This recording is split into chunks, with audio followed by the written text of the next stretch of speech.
Hey, what's up? Zach here, and today I've got the Shrek and Crocs collab shoe, or otherwise known as the Shroc. And since these shoes are meant to look like ogres, I thought it'd be a cool idea to deck the studio out for Halloween, as well as turn the fog machine on full blast, which is a terrible idea for me trying to record this video and trying to breathe.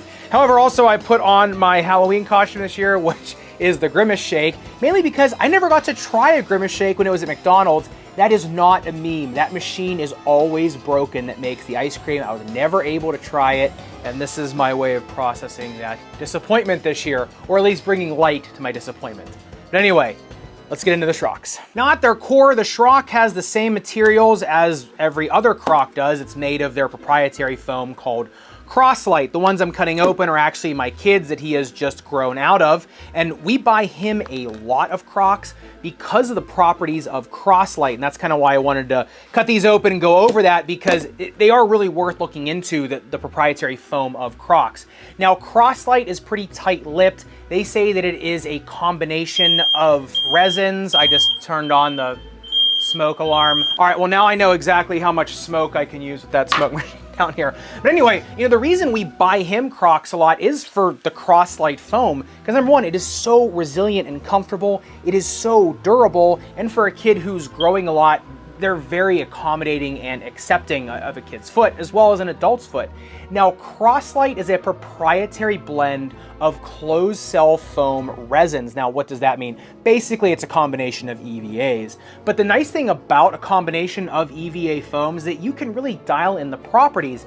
And closed cell foams, number one, can be very heat stable, and number two, very moisture resistant. So if you ever had a pair of Crocs and know you can just kind of wash them off or they don't stink like some of your other sandals, that's why. Now, if you look at the breathability test on these, or basically just, in this case, a heat test on them, they only heated up 67.1 degrees and then cooled down another 28 degrees. The heat gun was right on that foam. Just shows you how stable these foams are to heat, as well as to friction. So when you're out on a super hot day in these, they're not going to be as heat trapping as some other foam clogs would be on your foot. Now that also translates into how resilient that foam is in terms of walking around in them. This smoke is still going everywhere.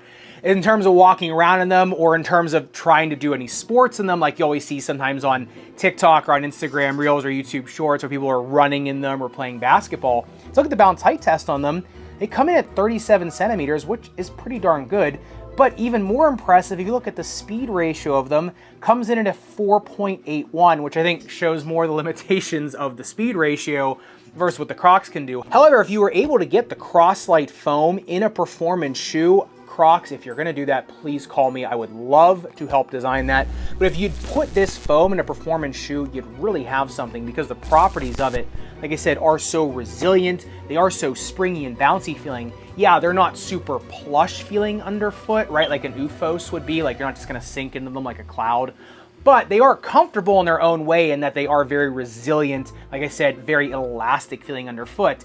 And 6 months later, 8 months, a year later, they still feel the same way. I think that's the real genius of the Crocs foam. And in terms of this specific collab, the Shroc, obviously you have the Shrek pieces in the forefoot. In the adult model, you can pull these out and this just becomes like an ogre green colored Croc. In the kids version though, they are glued down, so make sure you watch out for that. Now also in this one, the Fiona strap, right, her hair in the back, this is going to trap a little bit more moisture versus a regular strap, which won't. And looking at the outsole tread of the Crocs, it is just a very, very, very gentle delta pattern with some blocks around it. Really, they haven't changed this much in years. If it ain't broke, don't fix it. Like I said, this is mainly meant for just, kicking around, more casual shoe.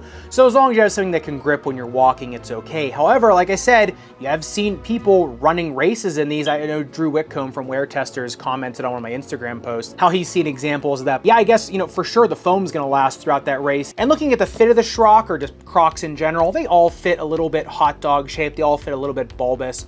So, if you're a really narrow foot, probably should be going down a half size. A medium or a wide foot, I just would be going true to size. And these, even a 4E, I think can go true to size. If you want to go up a half size, you can on a 4E. I think that's fine.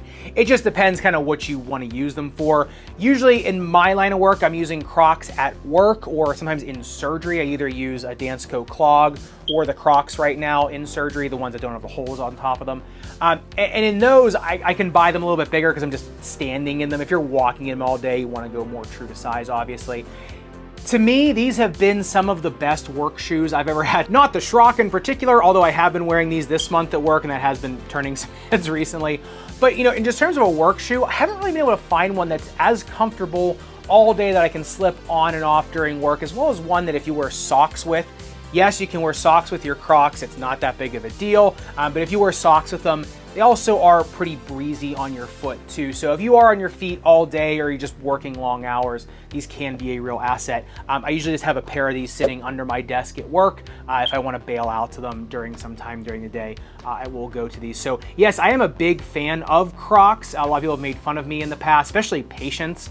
When I say, oh, get a pair of Crocs for that, they kind of look at me kind of with a cross eye, but they've worked for me. I've customized Crocs for some patients, so I've kind of run the gambit with this company for sure in the past. It just kind of depends what you need them for, but in terms of a house shoe, work shoe, whatever, I have found there's not been much better than the Crocs. They've also made my list of top sandals over and over and over again. So I'd love to hear your thoughts, especially on the Shroc, kind of what's been your favorite collab shoe with Crocs.